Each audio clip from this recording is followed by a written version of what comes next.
면 송기영 교수는 왜? 아, 저 처음에 포스터 보고 놀랐어요. 아, 이런 왜 싸구려 영화를 포스터는 보고 교수님이 왜 이런 영화를 하셨을까? 깜짝 놀랐었는데 보고 나니까 그 이유를 알 것 같긴 하지만 교수님께서는 왜 이 시국에 하필이면 옛날 영화도 아닙니다. 2013년 그 정도? 2009년 영화예요. 2009년 그 정도. 그래도 우리가 보던 영화들에 비하면 굉장히 최신작이죠. 왜 이 최신작을 굳이 100년이 남을 이 명작들만 보는 이 시간에 선택하셨을까? 송기영의 오프닝 크레딧입니다.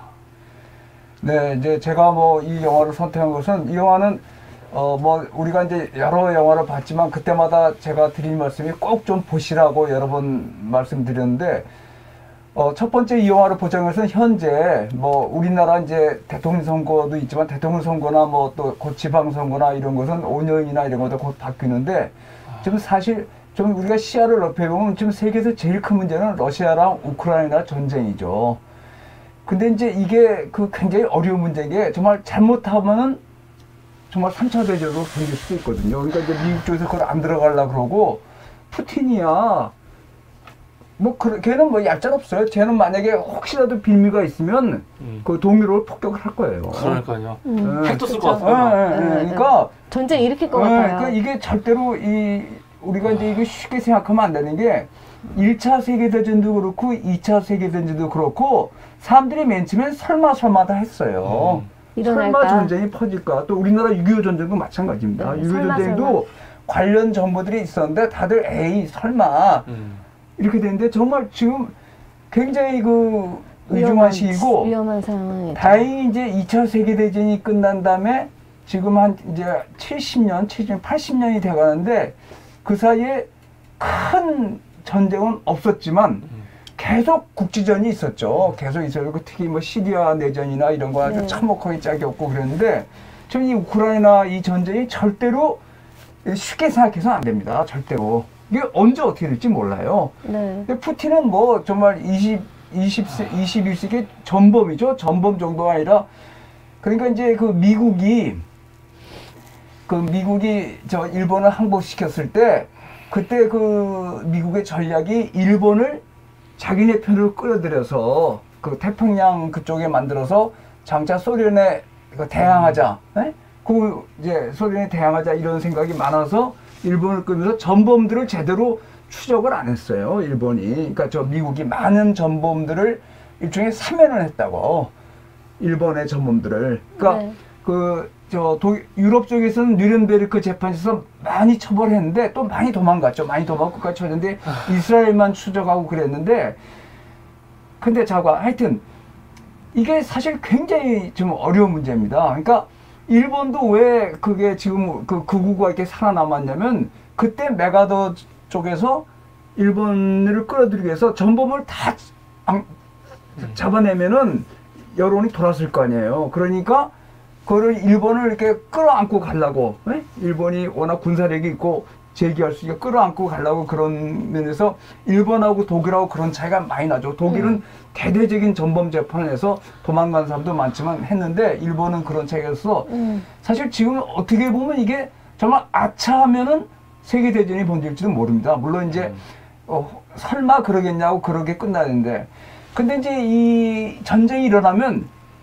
민간인들이 제일 큰 피해자란 말이죠. 군대 가서 총 맞아 죽거나 뭐 이것도 굉장히 큰 비극이지만 민간인들이 있는데 이 레닌그라드 공방제는 이게 약 900일 동안 독일군이 완전히 레닌그라드 지금의 페테르스부르크죠. 그리고 제2제정 때는 러시아 제정의 수도였고 수도인데 페테르스부르크 레닌그라드를 완전히 포위했는데 레닌그라드가 페테르스부르크가 동쪽에 라도가라는 호수가 있어요.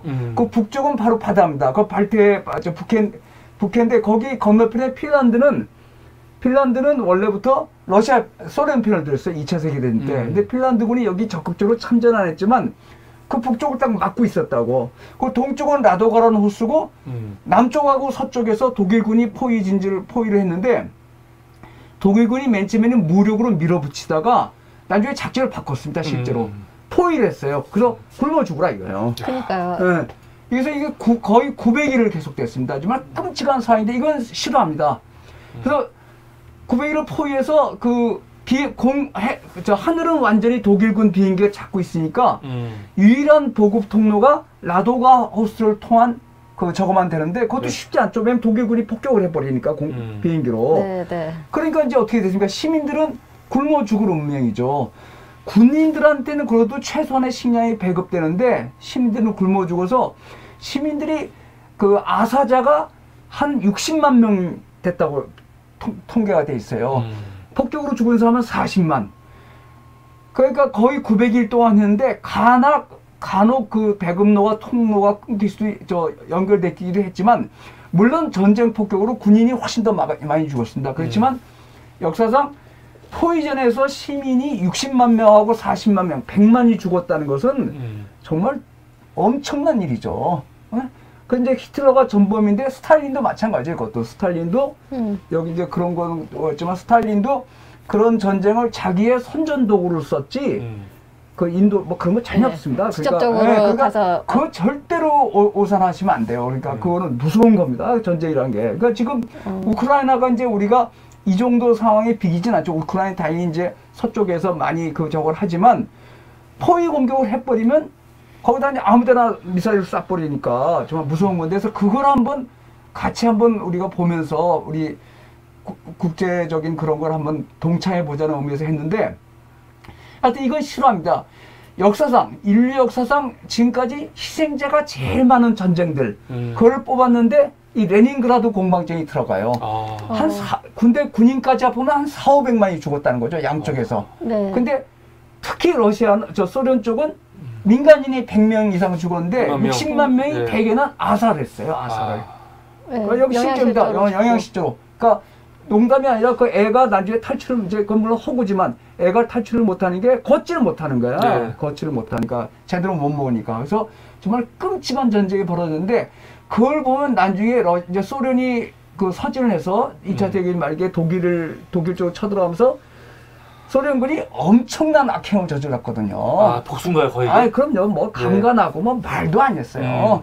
정말 말도 안 했는데 그게 어느 정도 이해된다는 말은 안 되지만 자기 나라에서 그렇게 독일군 때문에 아사라고 막 난리가 났고 제일 충격적인 상황이 뭐냐면 식인을 했어요. 네. 그러니까 좀 이렇게 약간 뭐 중산층 이상은 아니겠지만 사회 빈민층이나 이런 사람들은 시체를 먹든지 아니면 사람을 죽여가지고 먹든지 그래서 그런 거로 식인해서 체포된 사람이 몇천 명이었어요. 몇천 명. 그러니까 실제는 훨씬 더 그게 광범위하게 이루어졌다는 거죠. 네? 식인 게 굉장히 했다는 거죠. 식인 그게 있어서 그러니까 그 정도로 참혹했으니까 정말 근데 이제 그거를 이게 저 픽션입니다. 이 오늘 이야기는 픽션이지만 그거를 해서 이 전쟁이 일어나면 물론 군인들의 젊은 목숨도 죽어야지만 민간인들이 희생자인데 인류 역사상 전쟁에서 민간인이 최대 피해를 본 것 중에 하나가 이 레닌그라드 공방전이다.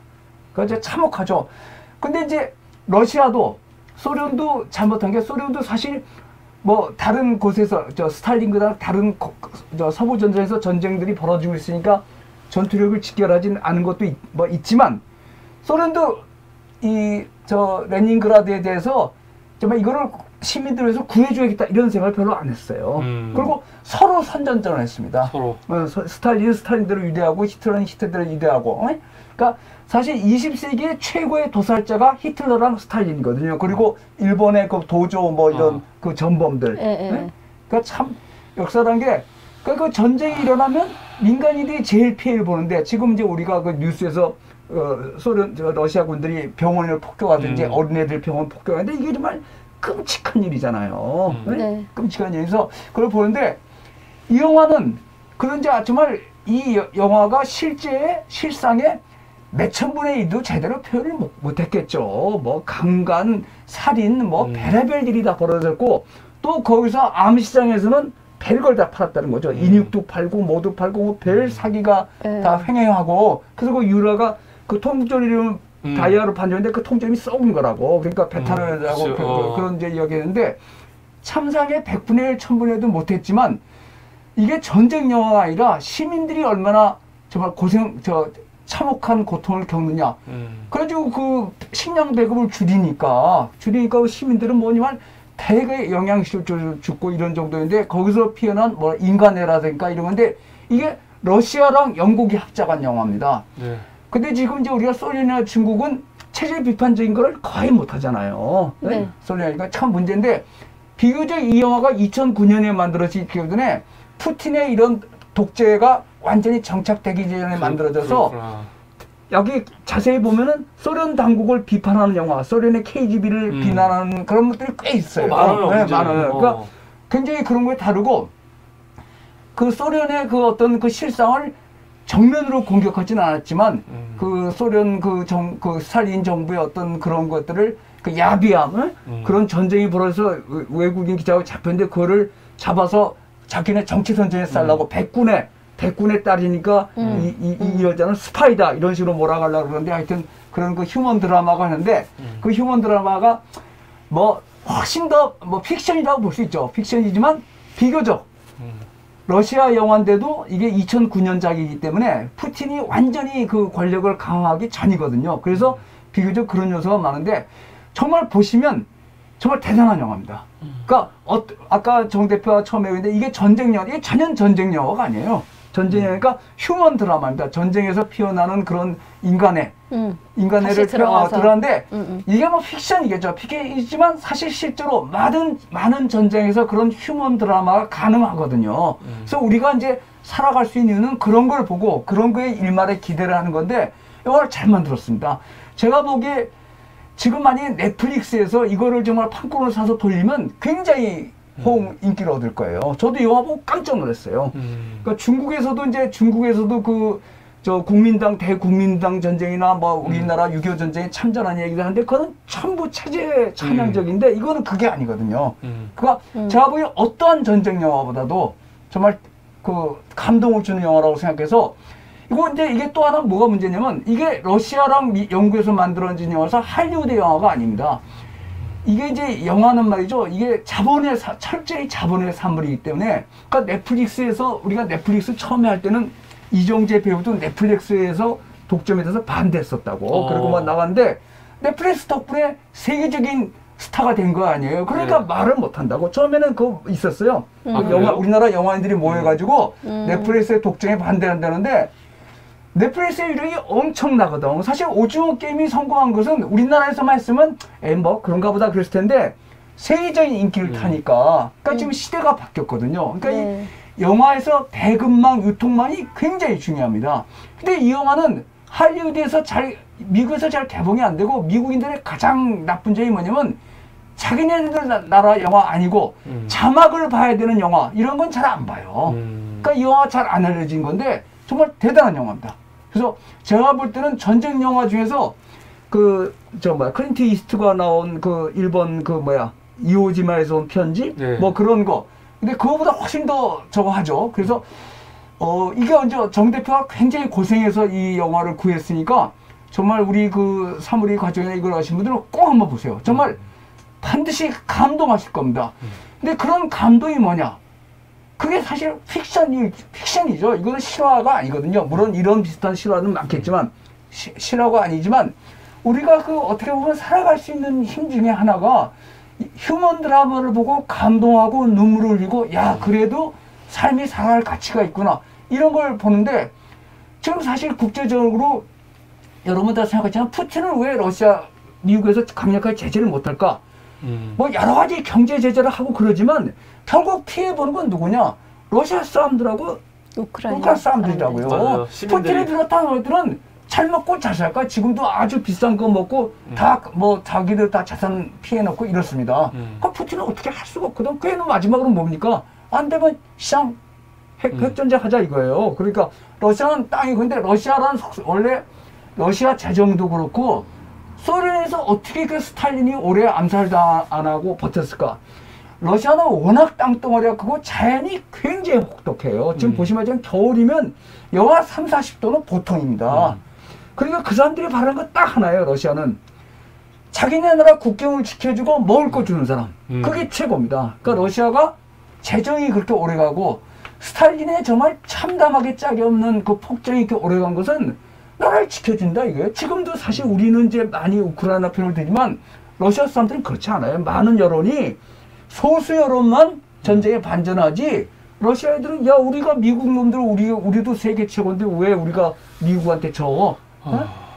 이거는 절대로 착각하시면 안 돼요. 러시아인들의 거의 그러니까 대다수는 지금 우크라이나 이것이 당연하다고 생각합니다. 왜냐면 옛날에 다 자기들이 가졌는데 그 소련이 몰락한 다음에 뺏기고 우크라이나가 굉장히 평야지대요. 산이 거의 없습니다. 그러니까 폴란드에서 모스크바까지 우크라이나는 완전 평지예요. 그러니까 그냥 탱크가 달릴 수 있는 거야. 그리고 엄청난 곡창지대입니다. 우크라이나가 엄청난 곡창지대. 네. 완전히 곡창지대. 그러니까 세계 곡창지대 중에 하나예요. 워낙 기후가 좋고 땅이 굉장히 비옥하대요. 그러니까 러시아 애들은 소수 여론이 있지만 푸틴을 지지한다고.